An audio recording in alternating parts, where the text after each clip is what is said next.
Let's have a party, we'll all dance the hora. Gather round the table, we'll give you a treat. Sivivon to play with and latkes to eat. And while we are playing, the candles are burning low. One for each night, they shed a sweet light to remind us of days long ago.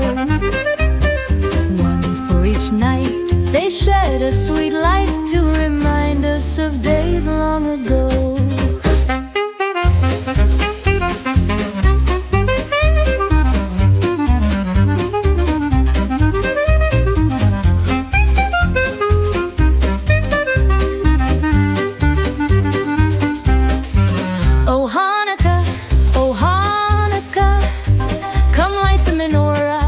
Let's have a party, we'll all dance the hora.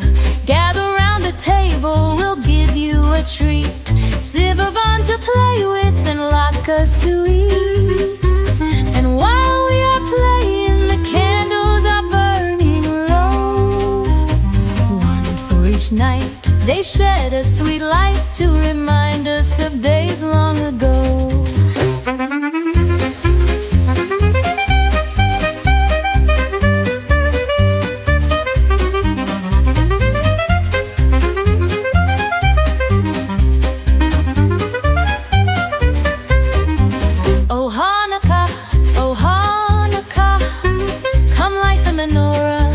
Let's have a party, we'll all dance the hora. Gather round the table, we'll give you a treat. Sivavon to play with and latkes to eat. And while we are playing, the candles are burning low. One for each night, they shed a sweet light to remind us of days long ago. One for each night, they shed a sweet light to remind us of days long ago.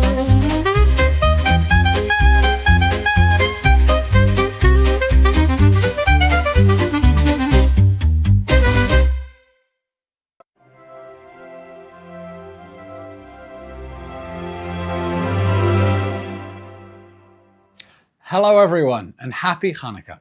I'm Eylon Levy, head of the Israeli Citizen Spokesperson's Office. Welcome to our live special online event, the modern-day Maccabees of the October 7th War. For the past 14 months, Israel has been fighting a 7-front war against the Iranian regime and its proxy armies. 8 fronts, if you include attacks on Jews worldwide.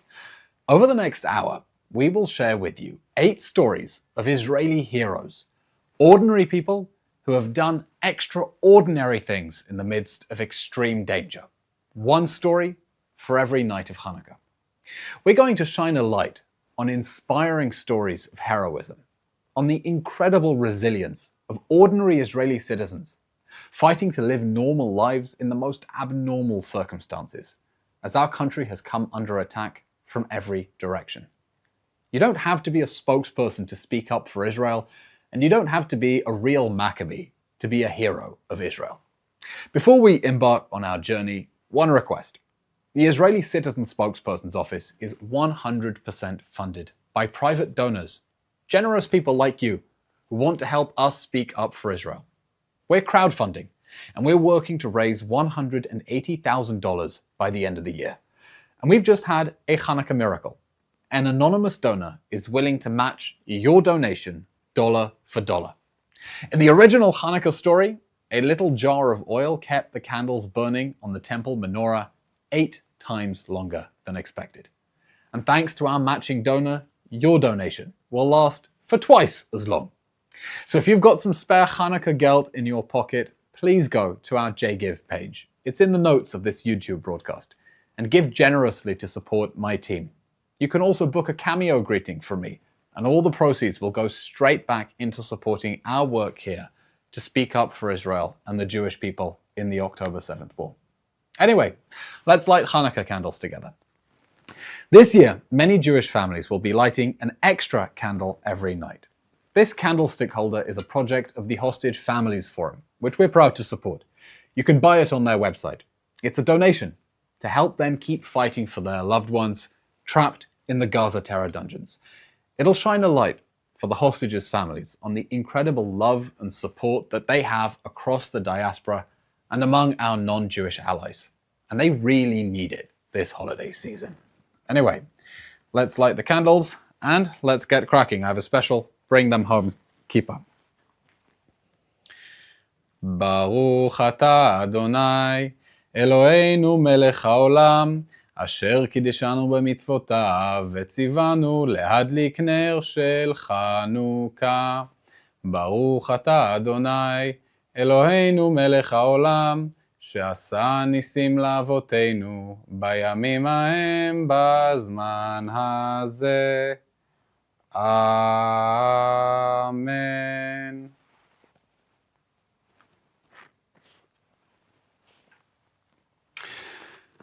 Chag Sameach. Israel is a nation of everyday heroes, and our first Hanukkah hero is Rafael Hayun. Rafael Hayun is a civilian hacker. Long before October 7th, he understood the importance of listening to the enemy. With his special equipment, he monitored Hamas's communications and gathered open source intelligence on the terrorist army in Gaza as an ordinary citizen. Israeli authorities knew what Rafael was doing, and they authorized it. For years, Rafael shared life-saving information with Israel's security forces. Rafael knew that Hamas was a serious threat to the people of Israel and that its communications had to be monitored. 6 months before the October 7th massacre, his listening devices were taken away from him. Rafael lost his ability to closely monitor the enemy as it was plotting the horrors of October 7th. As the massacre unfolded, Rafael knew right away that the worst-case scenario, it was actually happening. He used every means at his disposal, from his own home, to direct security forces to where they needed to go. His actions on October 7th, as an ordinary citizen, saved countless lives. Today, Rafael has his equipment back again, and he's authorized to continue his important work. Rafael's story makes clear, ordinary citizens can do extraordinary things. Rafael Hayun is a hero of Israel. This is his story. בשעה 6:28 אני שומע את השריקות של הטילים. זה עדיין לא הפיצוץ אפילו, זה רק השריקות. אף אחד לא צריך להגיד לי כלום. אני מבין שאנחנו באירוע שאני עזרתי עליו. ואני מדליק את המחשבים, ומדליק את הציוד שיש לי, ומתחיל לקרוא מה שקורה בשטח אצל האויבים שלנו, בקבוצות שלהם. ואני קורא על מה שקורה, ומתחיל לקבל המון קריאות. רפאל, כפרה עליך, שלח כוחות לחולית למפקד שלי, המפקד שלי שם מחוץ לבית שלו. כפרה על הלב שלך, אנחנו לא יכולים לצאת מפה. לפני 13 שנה כל הדבר הזה התחיל בעצם. התעסקתי בהאקינג, פורץ לכל מיני מחשבים, בגדול בעולם. באחד הפעמים נכנסתי למחשב, ושמעתי שם בעצם שיחה בין שני ערבים. ושלחתי את זה לאיזה חבר דרוזי ב-8200 שהכרתי אז, שהתרגם לי מה הם מדברים. אז הוא אמר לי שמדברים שם לחלק פחיות לחיילים איפשהו באיזה צומת בחברון, ממש לפרטי פרטים. שלחתי לו את ההקלטה עם התרגום, הוא לא ענה לי באותו רגע. למחרת הוא שלח לי הודעה, תשמע, אתמול הצלת לי את החיילים בחברון. זה נתן לי נחת שאי אפשר להסביר אותה בכלל. ואז אני מתחיל לפרוץ לכל מיני מחשבים בלבנון. הגעתי למצב שכל מקום שיש בו אויבים, אני בעצם מחובר אליו. זאת אומרת, אם אנחנו מדברים על עזה, אם אנחנו מדברים על לבנון, אם אנחנו מדברים על איראן, אם אנחנו מדברים על איו"ש, אם אנחנו מדברים על מזרח ירושלים, אם זה צריך להאזין אז אני מאזין, ואם זה צריך לפרוץ מצלמות או לדאוג להגיע למידע שיכול לעזור לכוחות שלנו, פשוט מביא את המידע הזה. אני מתחיל לקבל המון קריאות, גם מכוחות שלנו, שרוצים לדעת איפה לחלץ, כי גם מחבלים התחפשו לחיילים, ואתה לא יודע מה לעשות. ואני מקבל את הקריאות, ומתחיל להכווין כוחות. יש מלא הרוגים שם. מפקד הצמ"ה המטכ"לי, צריך את העזרה של רפאל, אין אף אחד זמין. ואני כותב לו, שלחתי כוח. שלחתי לי שם כוח. ואז אחרי זה בערך חצי שעה, הוא שולח לי את זה. כן, רפאל, אחי, כל זה 800 שלו, הרץ אותם. אני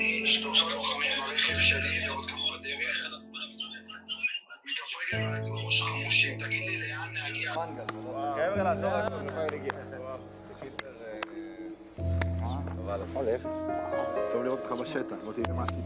אנחנו פה מניין מצומצם מאוד, ורק במניין הזה אנשים יש 3 משפחות שמתקיימות בזכותך. זה אילן. את אילן לאשתו קוראים סימה. זוג מדהים.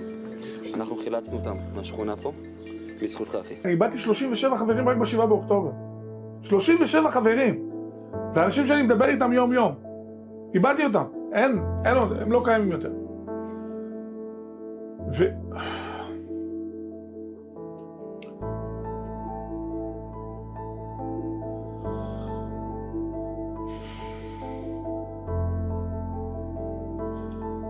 ושאני עוצר את עצמי, פשוט עוצר את עצמי ואני אומר, רפאי, אתה חייב להיות חזק. אתה חייב להיות חזק כי יש עוד אנשים שאתה יכול להציל. יש עוד אנשים שאתה יכול להציל. תעזוב אותך מה מדברים, אל תיחס לאף אחד. תעשה את מה שאתה יודע לעשות.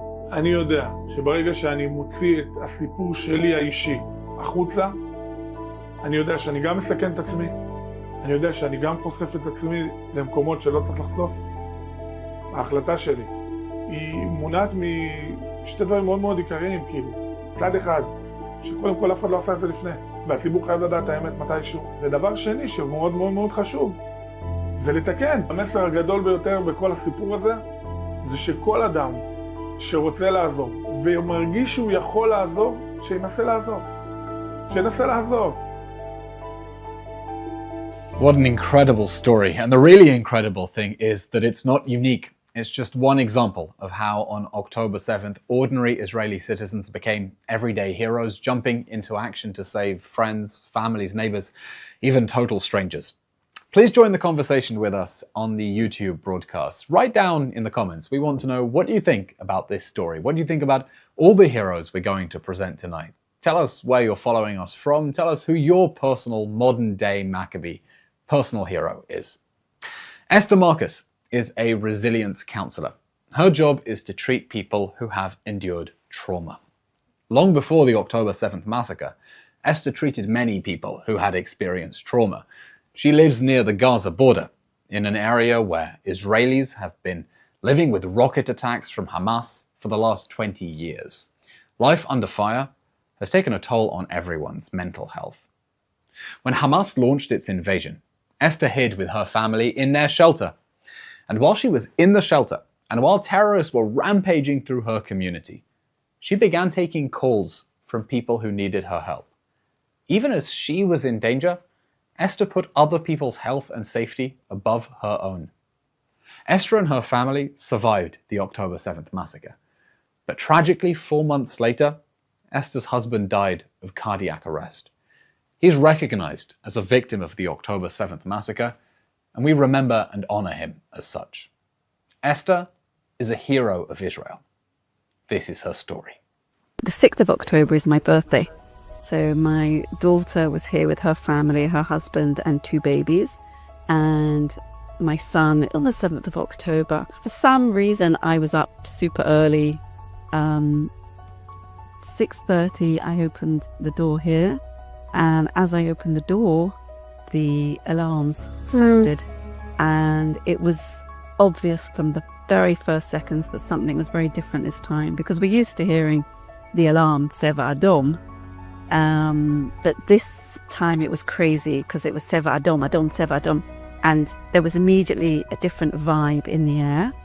And I rushed back into the house, shut the door, rushed back in.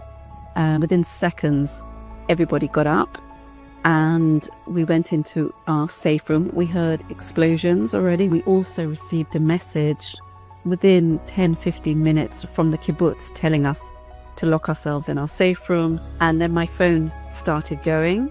The first phone calls were from where I work, the Resilience Centre and the local council, to make sure that the hotline was running. When we received the message saying that they think there's been an infiltration of terrorists into the area, that's when something switched in my mind and said, Esther, it's really okay, just do what you have to do now.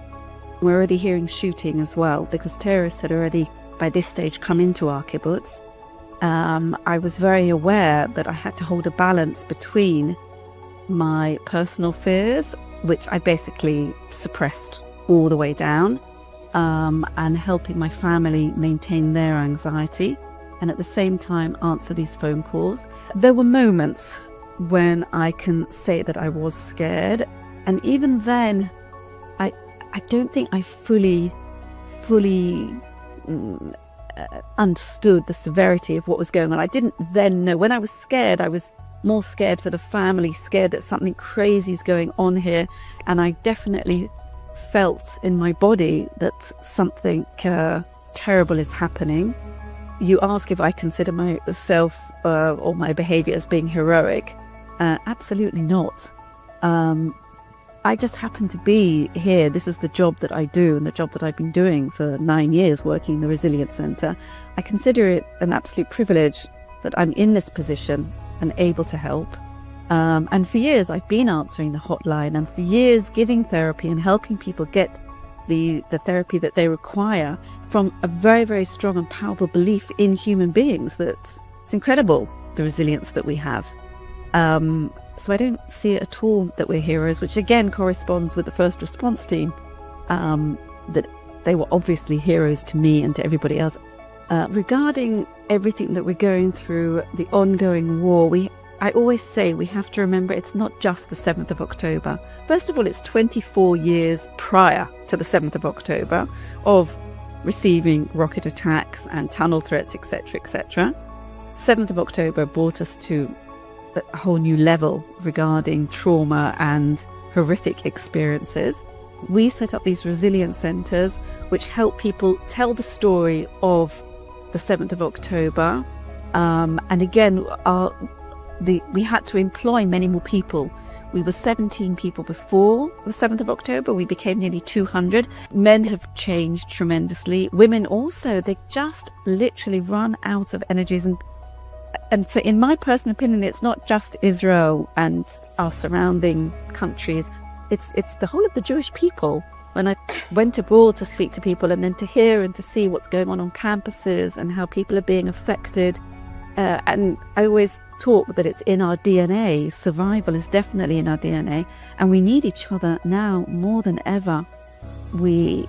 Another huge lesson, and certainly for me in resilience, is to be able to put up my hand and say, yes, I've been a victim. Yes, and I need help. And yes, I'm vulnerable. And I need people to hug me and hold me and invite me for meals and take care of me. Being brave and courageous, in my opinion, also means being vulnerable and being aware of where we need help and being ready to ask for that help, which isn't so obvious when I went into the field of therapy. It was obvious to me to help other people. Having been trained to do it, and maybe even from when I was a little girl, to be a brownie, we were told lend a hand, take care of others. It's built in with me. That's something that I received as an education from my parents, to look after other people, look out for other people. Eventually I stopped using that metaphor of learning to swim under the water. I feel like we have built the ship now, and we've even got a few lifeboats. But I do still feel that I'm running a marathon and someone keeps moving the finishing post. And until the hostages come home and until this war finishes, I think that's what it's going to be like. Esther doesn't think that she is a hero, but she absolutely is, because dealing under fire not only to protect people's physical safety, but their psychological and emotional safety and well-being as well, that in the Jewish tradition is what we call pikuach nefesh, and she's a hero. Tell us what you think of her story. Tell us what you think of Rafael Hayun's story in the YouTube comments. We want to hear from you. I'm reading them throughout the broadcast. We want to hear what you think of our modern day Maccabees and how they inspire you to step up and to speak up. On the morning of Saturday, October 7th, 2023, Rami Davidian was at home in Moshav Patish, a short drive from the Gaza border. Rami worked as a fuel distributor. Saturday was a day off from work, Shabbos. Shortly after Hamas's invasion began, he received a call from his friend who asked him to go and save someone. Rami didn't have a full picture of what was happening. He didn't know that 3,000 Hamas terrorists had invaded. He didn't know that Hamas controlled the roads. He didn't know that Hamas terrorists were killing or taking hostage everyone they could find. Rami thought that he would be on the road for a few minutes, and then he'd come home after he found the one person he knew needed rescuing. But while he was on the road, his phone rang again and again and again and again. It wasn't just one person who needed rescuing. It was hundreds. Rami Davidian rescued more than 700 people on October 7th. The car that was meant to save one person saved 700. Talk about miracles. Rami is a hero of Israel. This is his story. אני מתעורר קצת לפני האזעקות, רציתי ללכת לכבד את האזכרה של אבא שלי, אבל ב6:45 הטלפון לא הפסיק לצלצל לי, ועל הקו חברי הטוב אמיר לוי, והוא ביקש ממני רמי ללכת להציל את בן, ואני אומר לו 5 דקות אני יוצא. אשתי רודפת אחריי החוצה, ומנסה בכל הכוח לעצור אותי. 5 דקות האלה עברו להיות 48 שעות מטורפות.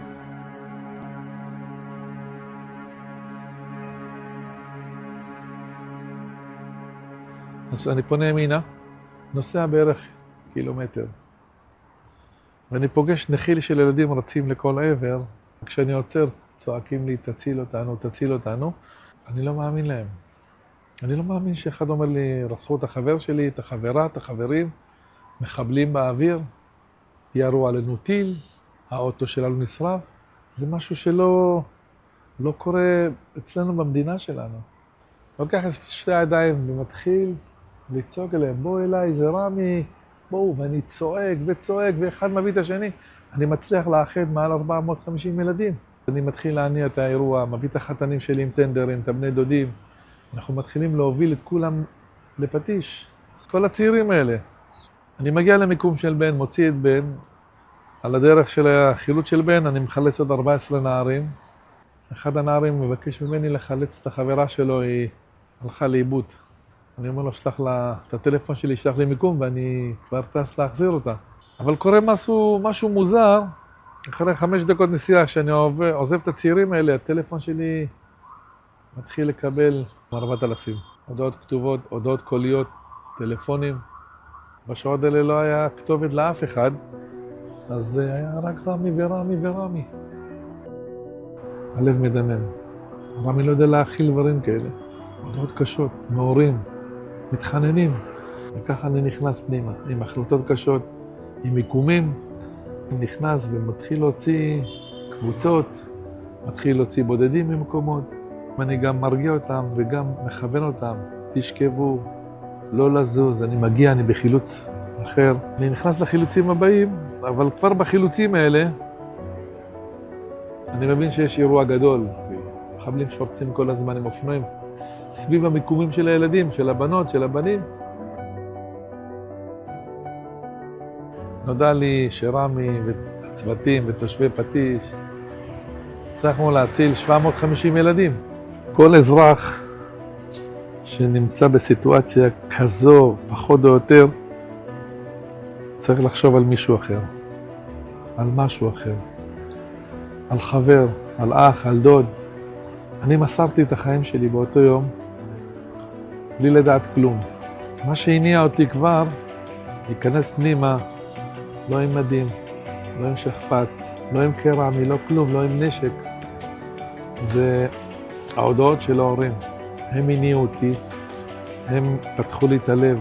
כל הילדות שלי, חוכמת חיים שלי, החינוך שקיבלתי מבית, מאמא, התנקז לאותו יום. בחנוכה יש כמה משמעויות של החג הזה. זה אור, באותו יום זה היה רמי. לפחות ככה ראיתי את זה בשנה האחרונה, שאני מטייל בארץ וכולם רוצים לגעת בי, ואומרים לי שאתה אור. הניסים שהיו באותו יום, זה חנוכה, נס חנוכה, שרמי הוציא המון ילדים מהביתה. טיפת חוכמת חיים שלי זה השמן שהיה. החזרתי המון ילדים הביתה. המסר שלי הוא הכי פשוט. תדברו פחות, תעשו יותר. כשתעשו יותר, הסביבה של המדינה שלי תראה עוצמתית ואחרת. כי אין לנו מדינה אחרת. שהעם שלנו יודע לתת לכל מי שמושיט יד. כי זה אנחנו, שעם ישראל חי, והוא יחיה לנצח. ותודה.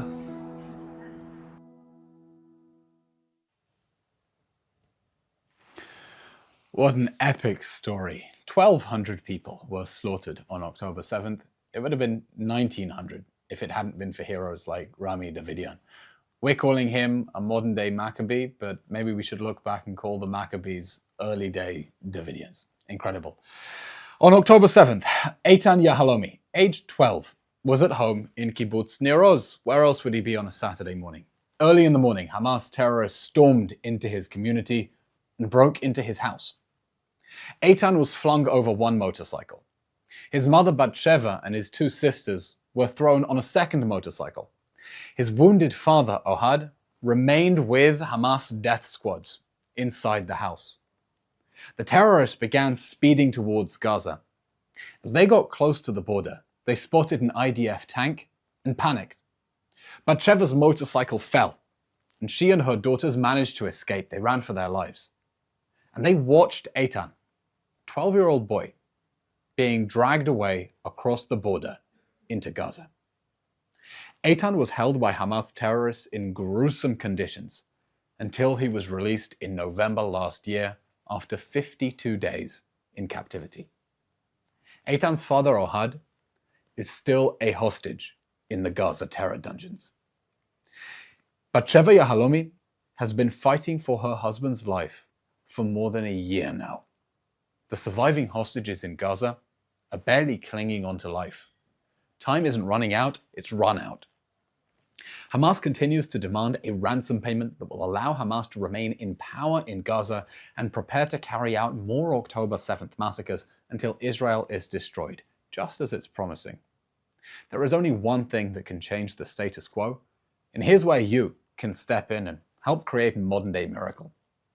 We need more pressure on Hamas and Hamas's patrons, Qatar, Turkey, and Iran, until Hamas ends the war that it started, lays down its arms, and frees all the hostages. There hasn't been enough pressure on Qatar and Turkey. There hasn't been any pressure on Qatar and Turkey, two countries that openly support the Hamas terrorist regime. Western countries have leverage over Qatar and Turkey, and they must use it before it's too late. That's why Mandy Damari, mother of British-Israeli hostage Emily, ripped from her home in Kfar Aza, is demanding that Britain lead an international effort to get humanitarian aid to the hostages. But their appeals are falling on deaf ears among world leaders. We need you to fight for the hostages' lives. What Bat-Sheva Yahalomi has endured until now is unfathomable. She survived an abduction attempt. She's treating her son who survived Hamas captivity. And she's doing everything she can to rescue her husband from Hamas's terror dungeons. Bat-Sheva Yahalomi is a brave woman. She's a hero of Israel, and her fight is not yet over. This is her story. We all entered a safe room, and while staying there and hearing lots of alarms, we started to hear also shouting in Arab outside the wall, outside the house. Lots of Allahu Akbar. We started to hear shooting on the house from outside. We started to smell smoke. We understood something very different and very dangerous is happening. Ohad was standing outside the safe room, and he told us every few minutes that he loves us. He knew something very bad is going to happen. And at about 10 o'clock, they entered the house. They shot him. We heard him screaming. And then they entered the safe room. At that moment, I was already very cold mind, very in a survival mode, very thinking about how to save the children. I am with the baby on my hands all the time. She was only 1 year and 8 months, and the two children is near me. Ohad was still unconscious. I asked him what they want, not because I didn't understand what they want, but I wanted Ohad to tell me what to do.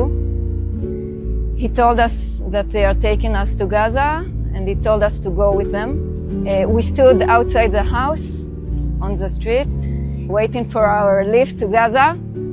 Pajamas, without shoes, without anything. The baby on me, the two children near me. While waiting outside, they were filming us. I was begging them to release the children. I couldn't understand. They are taking children with them to Gaza. I thought also that I'm a woman. It's also not catchable that they are taking me, but I'm an adult. Then okay, but the children, I couldn't catch it, and I begged them to release the children, but they didn't respond. Tan, my son, he was on the first motorcycle alone with the terrorist, and me and the two daughters were on the second motorcycle.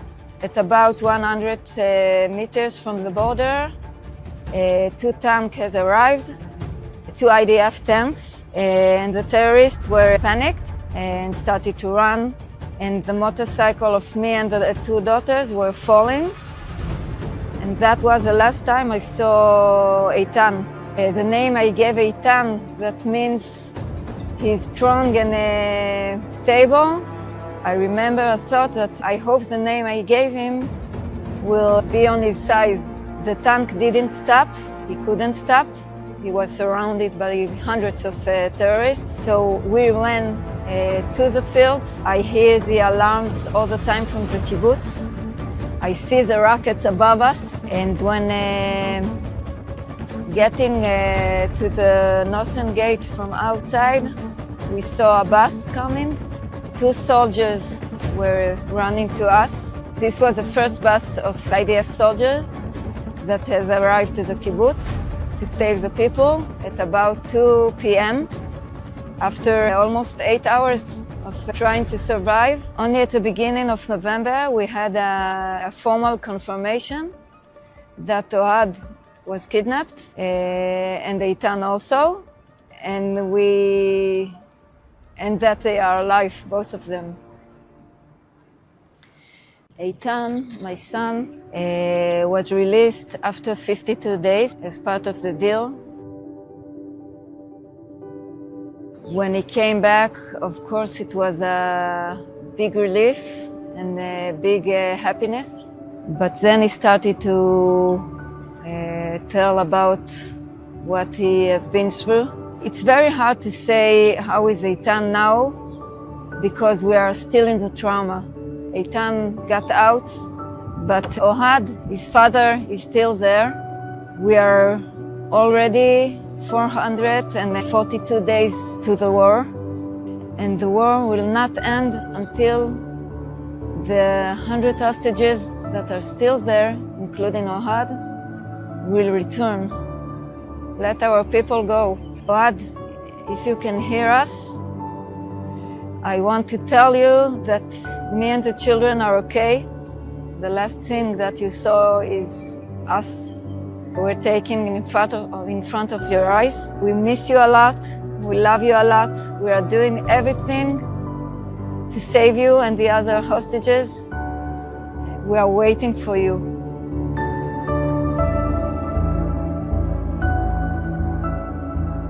So much steely courage to be able to raise a child, surviving, coming to terms with having survived Hamas captivity while fighting to get her husband out. A reminder that sometimes to be a hero, all you have is your voice, and you keep fighting.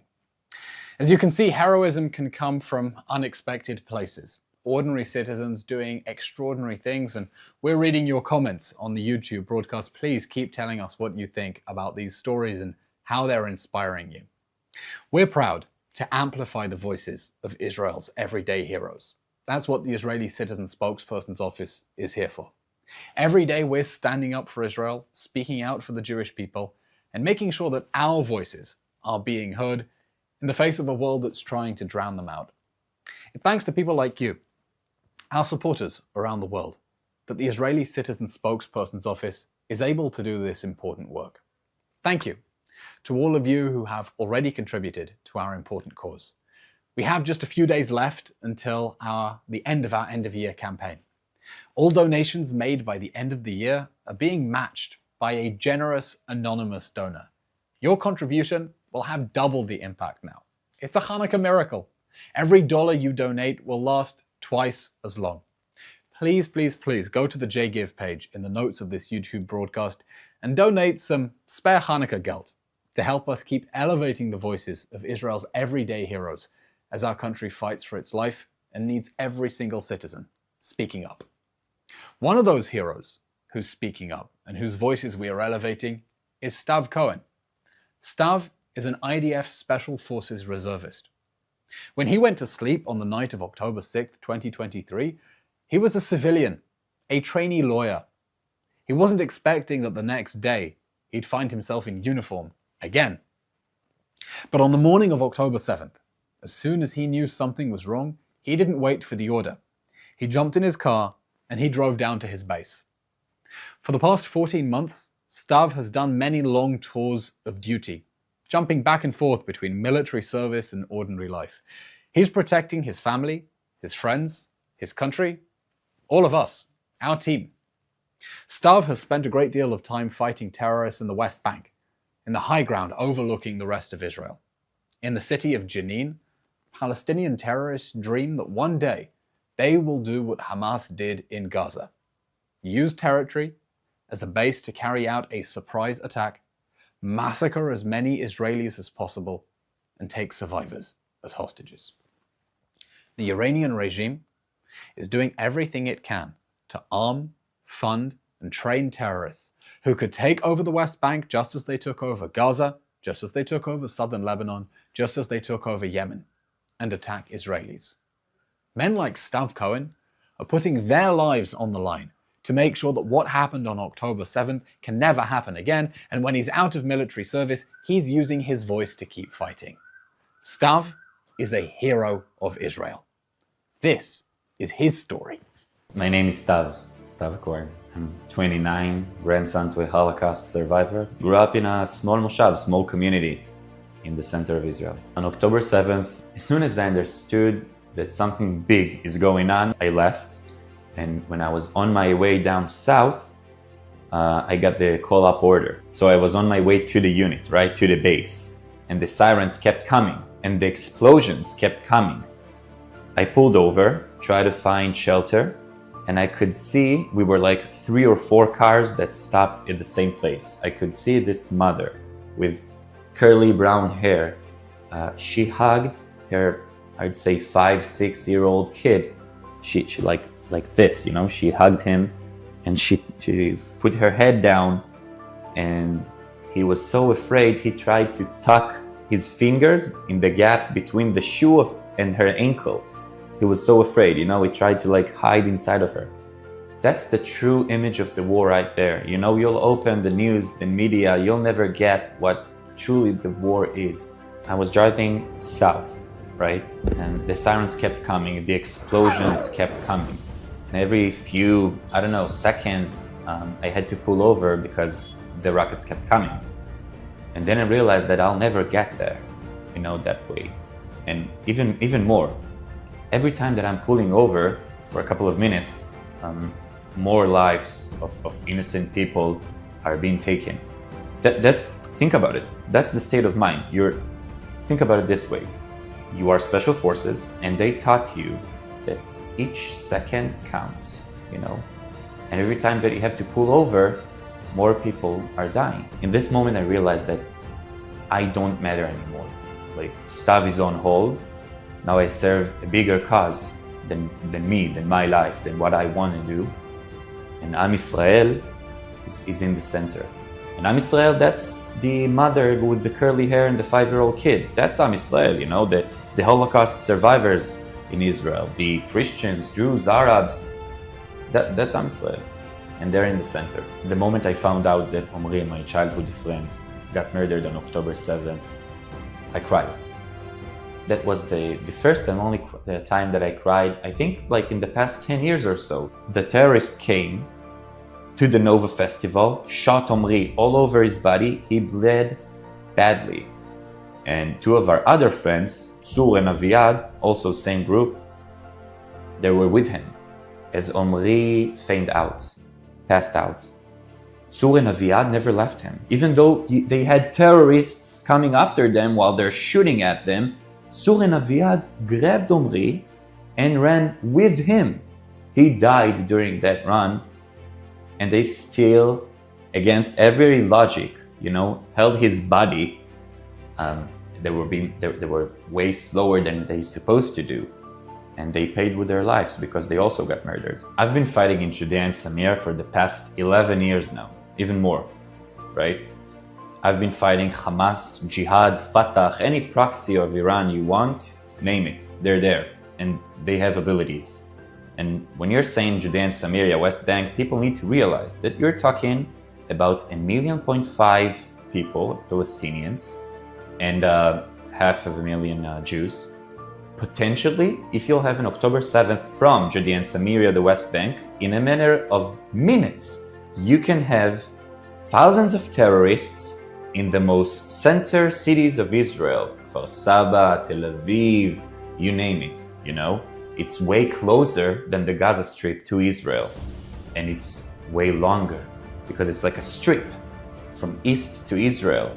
Imagine like a wave coming all to the center of Israel. And Judea and Samaria is very, very dangerous front.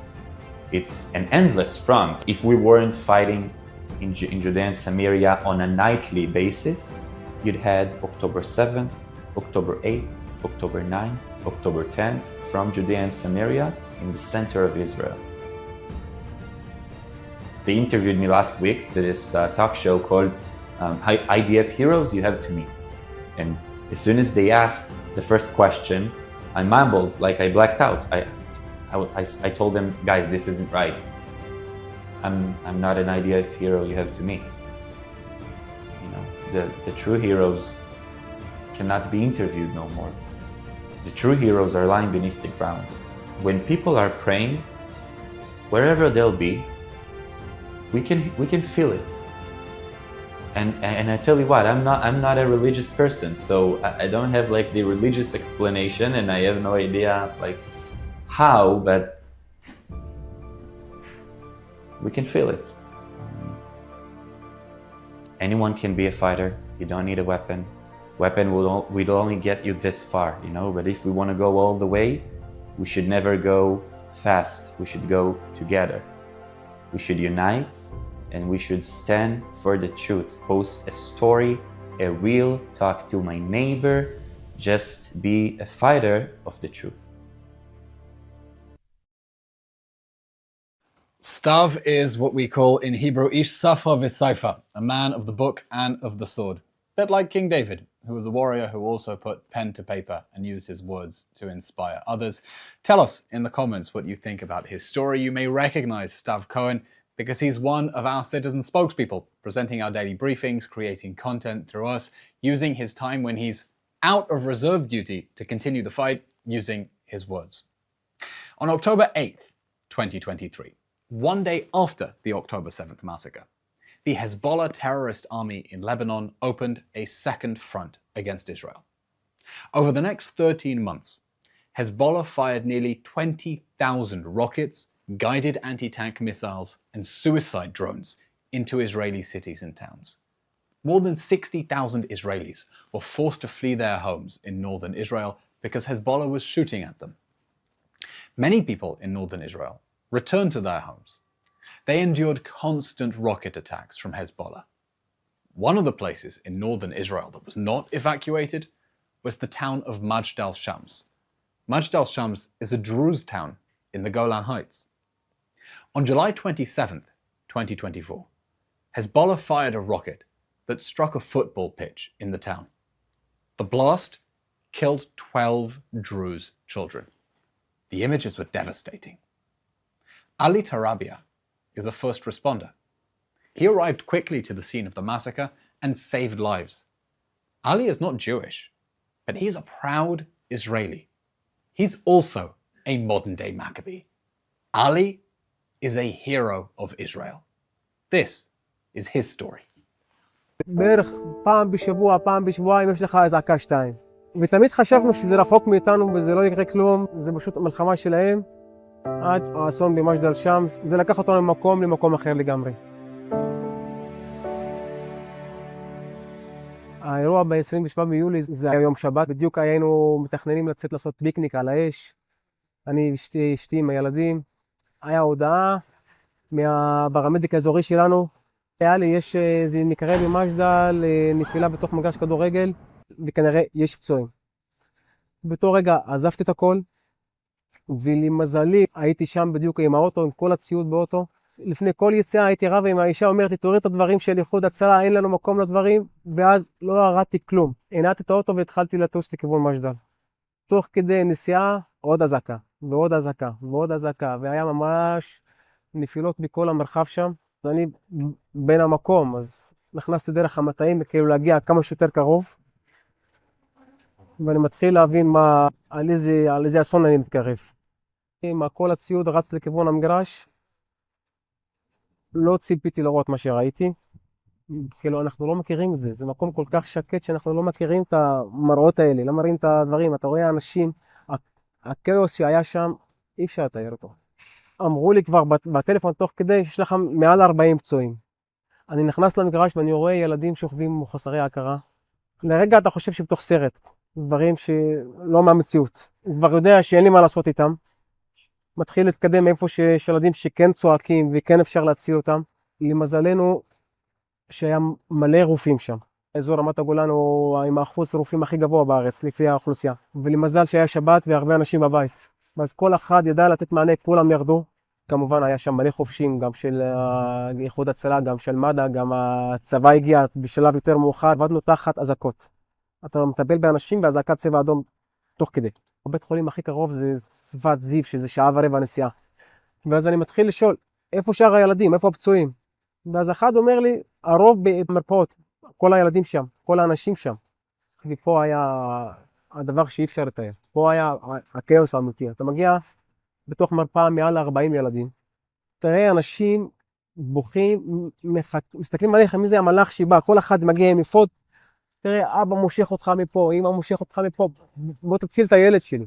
אי אפשר לתאר את המראות שהיו שם, אי אפשר לתאר את זה.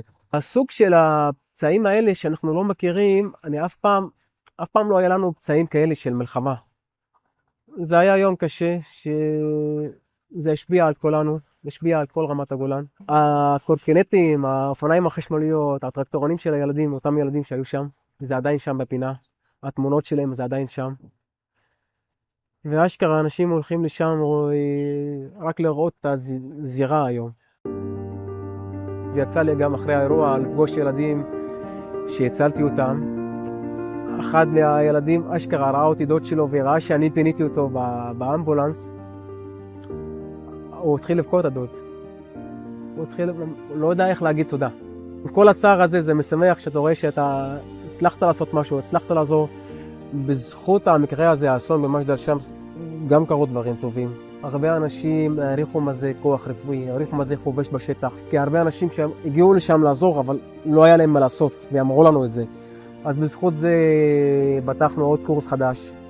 מלא אנשים נרשמו לזה.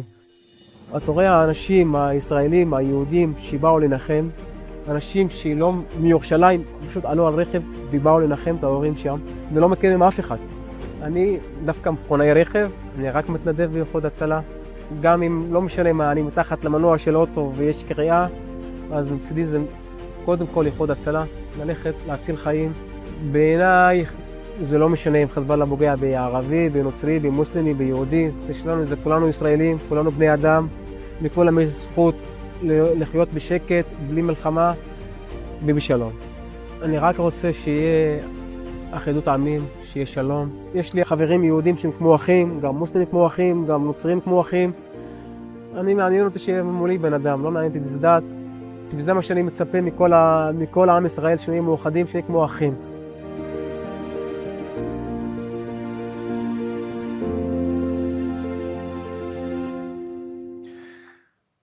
What an inspirational story. We're all human beings, and Israel is fighting now not only for Israel and the Jewish people, but for all of humanity. Tell us in the notes, the YouTube, what you think about his story, other modern-day Maccabees who are inspiring you, and where you are following us from, what your Hanukkah plans are. We want to know. Shai Davidai is an assistant professor at Columbia University. He's also a Jewish civil rights activist. Since October 7th, Shai has become the leading voice for Israel and Jewish safety in American academia. He's holding universities to account for how they have let the campus tentifada movement take over quads. Shai never expected that he would be fighting for Jewish safety in the United States, a country long perceived to be safe and welcoming for Jews. But when Shai saw his own colleagues at Columbia protesting in favor of the Hamas rapist regime, He realized that if his kids had been taken hostage on October 7th, his colleagues wouldn't be standing with him. They wouldn't be putting up hostage posters. They wouldn't be wearing pins and dog tags. They'd be taking the side of the kidnappers. Shai understood Israel advocacy is a Jewish safety issue. Because when Israel is attacked on the basis of lies and deranged ideologies, Jewish communities around the world suffer. The October 7th massacre has taught us that Israel and the Jewish diaspora are in the same boat. There's no way that one swims while the other sinks. There's no way that lies about Israel go unchallenged and Jews around the world remain safe. Israel needs a strong diaspora, and the diaspora needs a strong Israel. That's why Israel advocacy is a Jewish civil rights issue. When Jews were under attack at Columbia, Shai Davidai stood up and he said, "Not on my watch." Shai has paid a price. Shai is a hero of Israel. This is his story. I'm Shai Davidai. I'm an assistant professor of management at Columbia Business School, and for the past 14 months, a reluctant activist. Being in New York City, October 7th actually started for me, October 6th, 11:29 p.m. We got a WhatsApp message from my wife's sister. There was a picture of her baby, son at the time was 1 year old, in diapers, looking at the TV screen, and the TV screen says, barrage of rockets on central Israel. I remember feeling so weak and useless sitting in the comfort of my home in Manhattan. Well, this is happening in my home in Israel. For all of us, the most critical day was October 7th, regardless of whether you're in Israel or not. But then for Jews in the diaspora, the most critical day was, or the second most critical day was October 8th, where we thought that given the sites of the massacre, given the fighting were still going on in Israel, we would have some support, we would have some understanding from the world, and instead, this 8th front was open on October 8th.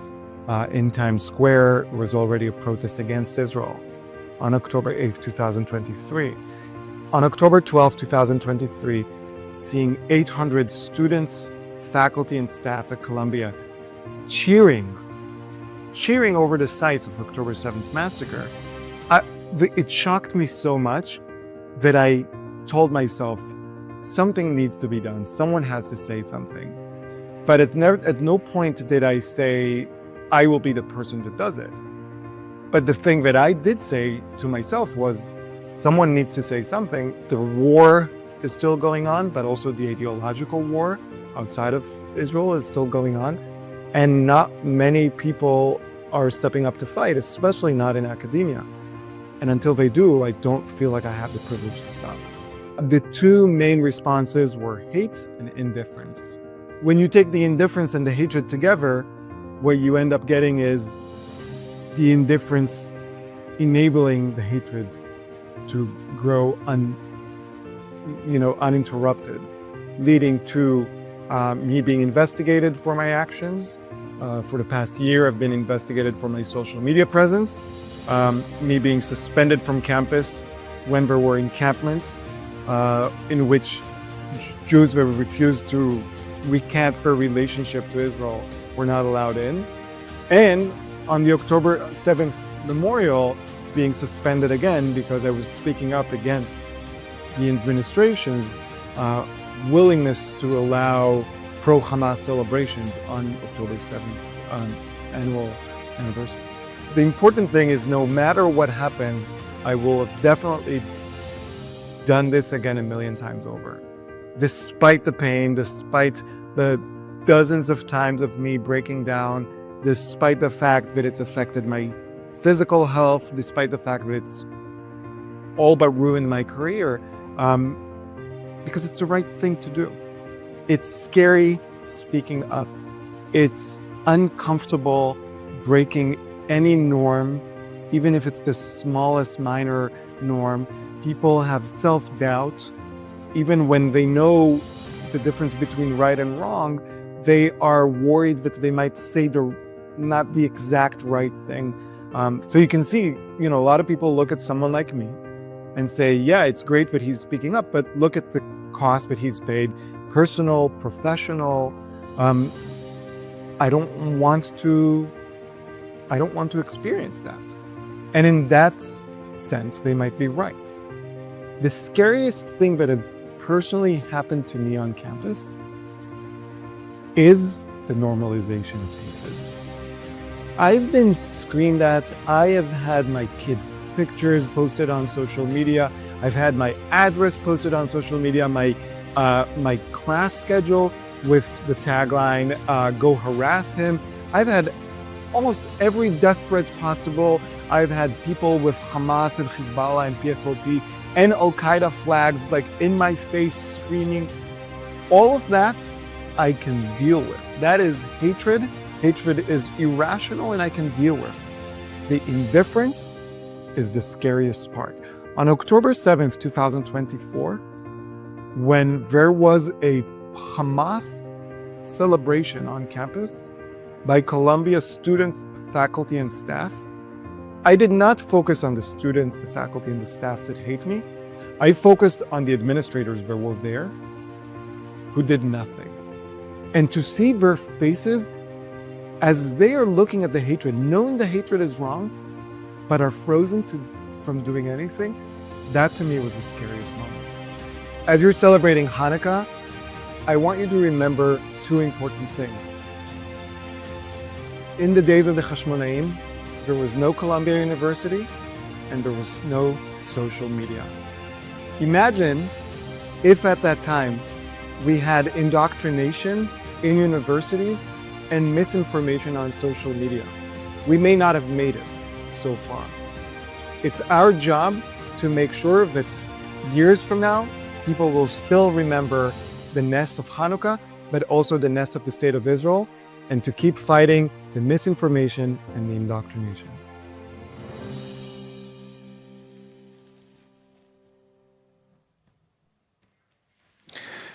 Shai Davidai is a hero, reminding all of us that sometimes we have to pay a price to do the right thing because the cost of indifference and silence is too high.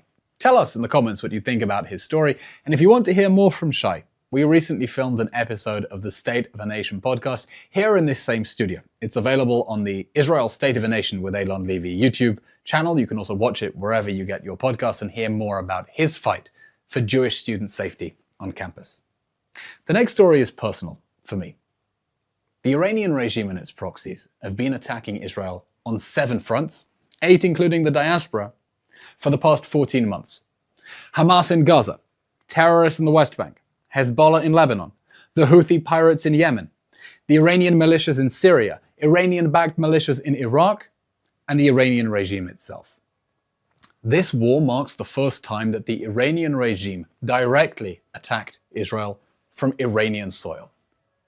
A few months ago, on October 1st, Iran fired nearly 200 ballistic missiles at Israel. It was a night where everyone remembers exactly where they were. I was meant to go to a family wedding that night. My cousin Sapir Levin was meant to marry her fiancé, Or Bukhris.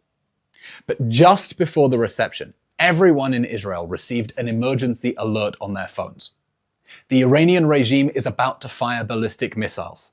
Stay near your shelters and do not move.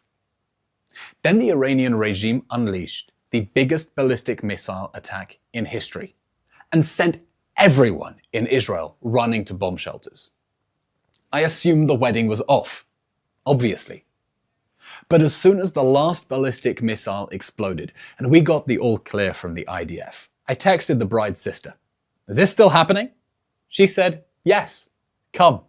The chuppah's about to start. I ran to the venue, and there were the bride and groom dancing to I Will Survive, minutes after emerging from the bomb shelter in the basement of the wedding hall. Sapir and Ol remind us that despite it all, we choose life. And we'll never let jihadi death cults keep us down. Sapir and Ol are heroes of Israel. This is their story. זה הרגע שאמרו לנו שהמתקפה מאיראן. זה היה ממש כאן. אני הייתי בשוק, הייתי, לא. ואור אמר לי, יהיה בסדר, אל תדאגי, יהיה בסדר. ביום שישי היה שמועות שחיסלו את נסראללה. אמרתי לאור, לא נראה לי שתהיה חתונה. זה מלחיץ. באיזשהו שלב גם אנחנו חתכנו את הצילומים שמצטלמים כזה לפני. אנחנו אמרנו, אנחנו לא יכולים לזייף את זה יותר. אני בכיתי וחייכתי. זה היה כבר כאילו, הרגשתי שזה כבר לא איך שאני רוצה שזה ייראה. כולם אמרו לנו, תחשבו חיובי. ואנחנו למעשה הבנו בפעם הראשונה מה קורה, בהזעקה הראשונה, שירדנו למקלט, ולא הבנו למה לא יוצאים אחרי 10 דקות. היו לנו 350 מוזמנים, ובסוף הגיעו 100 וקצת אנשים. הרב לא הצליח לצאת. כל רגע הוא יוצא, מתחילה עוד אזעקה ועוד אזעקה. אנשים ניסו להשיג מוניות, לא היו מוניות. העיר בתל אביב לפחות, הכל נסגר. הצליחו לשתק את הכל. עלינו מהמקלט אחרי שעה, שכל הקבלת פנים נערכת במקלט, הורידו לנו צ'ייסרים, ושרו שירים. ומנות ראשונות. מנות ראשונות, המלצרים חילקו מנות ראשונות למטה. לא כל האנשים הסכימו לרדת למקלט באזעקות. סבא שלי בן 90, הגיע לפה יחד עם סבתא שלי מנהריה, והוא סירב ללכת להתפנות למקלט. סבא שלי יושב שם, והוא ביקש שיביאו לו סטייק וויסקי, ויש אזעקות ברקע ורואים פה את העירותים. את העירותים מלמעלה. וכולנו במקלט והוא מסרב לרדת. הוא אמר, אני הגעתי לחתונה של הנכד שלי, ואני לא יושב בחתונה כזאת במקלט. אני עשיתי את כל הדרך, אני ניצול שואה, אני חייתי כל חיי בצפון, אני מכיר את המלחמות האלה, אני לא יורד למקלט. גם אחרי החופה אנחנו לא ידענו אם תהיה חתונה או לא. הרב הצליח להגיע, אמרנו נעשה חופה, היו שמועות על מתקפת טילים שנייה, על זה שזה יימשך, אמרו לנו טוב, מהר, בואו נעשה את החופה ואחר כך נחליט. בסוף קיבלנו את ההחלטה ב10:30 אחרי החופה, שממשיכים עם הריקודים והכל. אנחנו כאן ואנחנו נשמח על אף כל האיומים, כי אנשים עשו את המאמץ והגיעו במתקפת טילים, ושכבו בכביש חוף, ובאיילון על הרצפה השתתחו בשביל להיות בחתונה שלנו. אנחנו חייבים לעשות את זה, וזה היופי של העם שלנו, שלא משנה מה, אנחנו נשמח ונרקוד, ואחרי כל השעות האלה היה כיף, ממש. אמנם היו רק 100 אנשים, הם שתו כמו 350. אנשים סיימו פה את הערב באיזשהו פורקן אחרי כל המתח שהיה מהצהריים, שלא ידעו מה יהיה במדינה. אני הבנתי, אנחנו היינו כאן, אבל אנשים אמרו שזה היה מפחיד ברמה שזה הרגיש כאילו סוף העולם הגיע. התעלינו אפילו על עצמנו. כן. עם כמה שזה היה מורכב, פשוט החזקתי כזה, תפסתי ככה את הידיים חזק, אמרתי לה, אנחנו מתחתנים. אם לי יש את הזכות לעמוד פה ולהתחתן, אני עושה את זה. יש אנשים שכבר לא התחתנו לעולם, מה-7 באוקטובר. אבא שלי היה שבוי במלחמת יום כיפור במצרים. גם משפחה שכולה מהצד של אמא שלי, איבדה את דוד שלה, הוא עלה על מוקש, כשהוא חרש את השדות בצפון הארץ, באלמגור. הרגשתי שזה נשגב מאיתנו לבטל.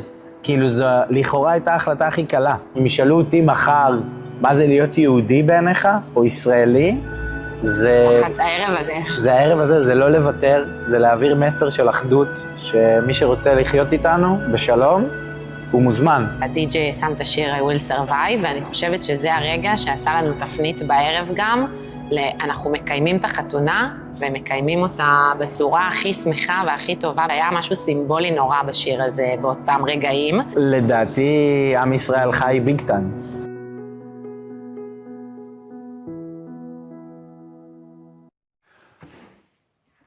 What an amazing story. Mazal tov, Sapir and Ol. That's a wedding that they will never forget, neither will any of their guests. It was a wild night. I'd just given an interview here in the studio, ran to the wedding, made it back for another interview here, ran back to the wedding. Israelis choose life.